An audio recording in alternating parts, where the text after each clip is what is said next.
तो यहाँ पर एक टॉपिक है methods for the measurement of lowering of vapour pressure. तो सबसे पहला मेथड है स्टैटिक मेथड। स्टैटिक मेथड का सेटअप हम देख लेते हैं।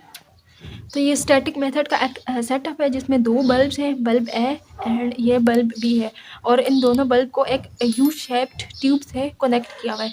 अब ये जो यू शेप्ड ट्यूब है ये यहाँ पर मानोमीटर के तौर पर एक्ट कर रही है। और मानोमीटर क्या होता है?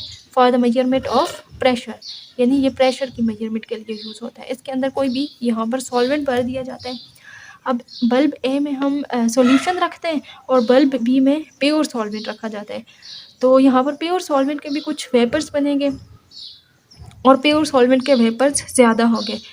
और यहाँ पर चूँकि सॉल्यूशन है, सॉल्यूशन के अंदर सॉल्यूट होगा, तो इस सॉल्यूट चूँकि नॉन वोलेटाइल नॉन इलेक्ट्रोलाइटिक है तो सॉल्यूशन के वेपर्स कम बनेंगे, यानी लोवरिंग ऑफ वेपर प्रेशर होगा। तो सॉल्वेंट के चूँकि वेपर्स ज़्यादा हैं, यहाँ पर सॉल्वेंट के वेपर ज़्यादा हैं, तो इस साइड से ये जो मानोमीटर के अंदर लिक्विड है ये ज़्यादा डिप्रेस्ड होगा, ऊपर से ज़्यादा इसको फोर्स लग रही है। और सॉल्यूशन के वेपर्स कम हैं तो इसकी साइड वाला जो मरकरी है या कोई भी सॉल्वेंट है इस मानोमीटर में, तो वो कम डिप्रेस्ड होगा, यानी ये वाला जो del P difference of level in two sides of U जो है इसको डेल पी कहेंगे। और डेल पी यहाँ पर क्या होगा? Lowering of vapour pressure, lowering of vapour pressure. तो ये था एक method, static method for the measurement of vapour pressure, lowering of vapour pressure. Second method है Walker's and Ostwald method for the measurement of lowering of vapour pressure. तो Walker's and Ostwald method का setup कुछ इस तरह है। यहाँ पर एक हमने बड़ा सारा कंटेनर लिया है, इसके अंदर कोई सा भी सॉल्वेंट भर दिया है, और इस कंटेनर के अंदर ये 6 कंपार्टमेंट्स हैं। इन 6 कंपार्टमेंट में जो पहले 3 कंपार्टमेंट है इसके अंदर सॉल्यूशन भरा जाता है, और जो आखिरी वाले 3 कंपार्टमेंट है इसके अंदर प्योर सॉल्वेंट भरा जाता है। और ये जो फिर यहाँ से ट्यूब्स कनेक्ट की जाती हैं, वायर से ट्यूब एक फर्स्ट कंपार्टमेंट में, फिर फर्स्ट से सेकंड कंपार्टमेंट में एक ट्यूब लगाई जाती है, यू शेप ट्यूब। फिर इसी तरह ये सारा ट्यूब्स के थ्रू सारे कंपार्टमेंट्स को कनेक्ट किया जाता है। लास्ट वाले कंपार्टमेंट से जो ट्यूब आती है वो यहाँ पर यू शेप्ड ट्यूब है, और इनके अंदर कैल्शियम क्लोराइड भरा जाता है। इनकी खासियत ये होती है कि ये सारे के सारे वेपर्स को एब्जॉर्ब कर लेता है, एब्जॉर्ब वेपर्स।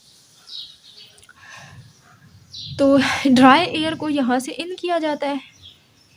ड्राई एयर जब इस कंपार्टमेंट में आएगी तो चूँकि यहाँ पर सॉल्यूशन है, सॉल्यूशन के कुछ वेपर्स होंगे तो उन वेपर्स को साथ ले जाएगी और इस ट्यूब के थ्रू होते हुए इस सेकंड कंपार्टमेंट में आ जाएगी। यहाँ पर भी सॉल्यूशन है तो सॉल्यूशन के कुछ वेपर्स उठा के ले आएगी, फिर इसी तरह तीसरे कंपार्टमेंट में जाएगी, इसके सॉल्यूशन के कुछ वेपर्स को ले जाएगी अपने साथ। फिर जब सॉल्वेंट वाले कंपार्टमेंट में आएगी तो सॉल्वेंट के अंदर चूँकि वेपर्स ज़्यादा हैं, प्योर सॉल्वेंट का वेपर प्रेशर सॉल्यूशन के मुकाबले में ज़्यादा होता है, तो यहाँ से ज़्यादा वेपर्स लेकर जाएगी। और इस 5वें कंपार्टमेंट में भी सॉल्वेंट है तो यहाँ से भी ज़्यादा मिकदार में वेपर्स लेकर जाएगी, और इसी तरह इन सब कंपार्टमेंट में से वेपर लेकर और ड्राई एयर से ही सेचुरेट हो जाएगी।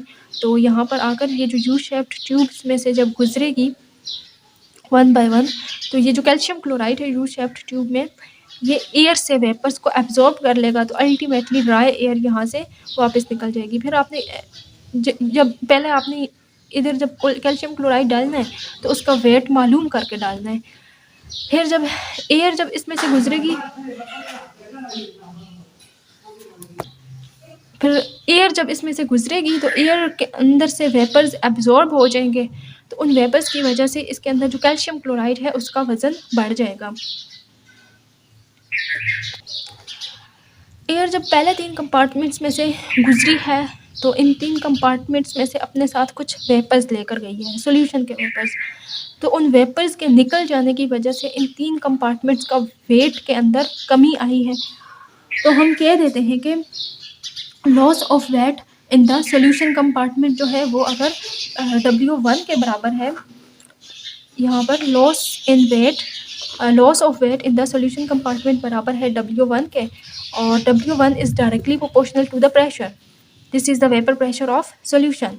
सिमिलरली फिर जब एयर सॉल्वेंट वाले कंपार्टमेंट से के अंदर से गुजरेगी तो कुछ वेपर्स सॉल्वेंट के भी अपने साथ लेकर जाएगी।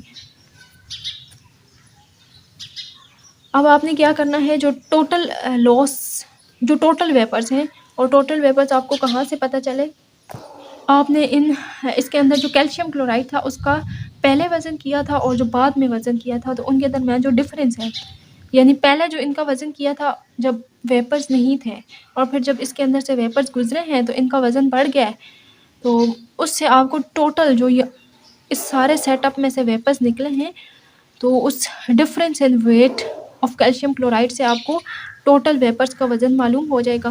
फिर आपने सॉल्वेंट के वेपर्स का वज़न मालूम करने के लिए आपने क्या करना है, जो टोटल वेपर्स हैं उसमें से जो सॉल्यूशन वाले वेपर्स हैं उनको माइनस कर देना है। तो यहाँ पर आपको पता चल जाएगा कि loss in weight through the solvent compartment. अब टोटल लॉस ऑफ वेट जो होगा वो बराबर हो जाएगा, विल बी, अब टोटल लॉस ऑफ वेट होगा 6 कंपार्टमेंट में से, यानी सोल्यूशन वाले और सॉल्वेंट सब कंपार्टमेंट में से, वो होगा W1 plus W2 directly proportional to P plus P0 minus P। यहाँ पर आपने अब इस ब्रैकेट को ओपन करना है, प्लस को अंदर मल्टीप्लाई कर देना है, तो ये इस तरह आ जाएगा P plus P0 minus P।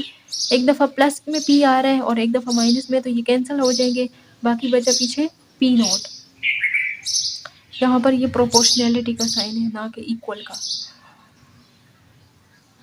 अब relative lowering of vapour pressure क्या था, del P divided by P0, और डेल P था P0 minus P divided by P। अब P0 माइनस P किसके बराबर है, W2 के, और P0 किसके बराबर है, W1 प्लस W2 के। W2 divided by W1 plus W2 will be equal to relative lowering of vapor pressure, यानी relative lowering of vapor pressure will be equal to loss of weight through the solution compartment divided by total loss of weight through all the compartments। तो इस method से, यानी वाल्कर्स and Ostwald method से आप relative lowering of vapor pressure मालूम कर सकते हो। तो आज के लिए इतना ही, मिलते हैं अगली वीडियो में एक नए लेक्चर के साथ, तब तक के लिए अल्लाह हाफिज़।